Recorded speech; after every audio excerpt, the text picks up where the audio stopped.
Ever wonder if our poverty policies are based on hard data or just totally manufactured myths? Let's dive in. Seriously, it's wild. To get this, we really got to look at the super controversial origins of our welfare system. Back in 1965, the Moynihan Report famously shifted the whole political focus onto family structures, totally sidestepping structural racism. So instead of fixing huge barriers like joblessness, politicians basically used this narrative to just blame individual families. And boom, the welfare queen trope was born, a completely sensationalized political myth designed to blame single moms. This fake stereotype didn't just fade away either. It literally drove decades of massive welfare policy changes.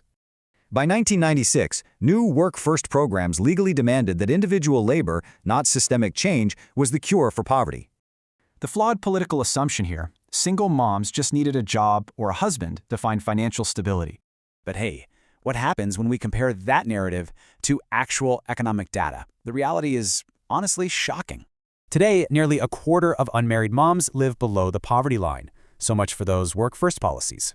Crucially, this broken system disproportionately punishes women of color, perfectly exposing the deeply ingrained biases of these manufactured narratives. Academics call this the feminization of poverty. It completely shatters the illusion that individual hustle alone fixes systemic issues. Instead of personal failings, the data reveals three massive structural barriers actively keeping women trapped in poverty. First up, the gender wage gap. Women working full-time still earn just 82 cents for every dollar men make. And wow, that gap drastically widens for women of color. It's a textbook systemic failure, not an individual one. Second, occupational segregation.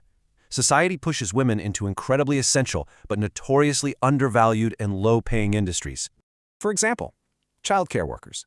These essential roles often pay median weekly wages completely below the federal poverty line. Finally, the U.S. is a massive global outlier because it completely fails to guarantee paid family and medical leave. Without that support, moms, who do the vast majority of unpaid care work, are structurally forced right out of jobs. So, here's the ultimate question. Why on earth do we expect individual labor to fix a structurally broken system?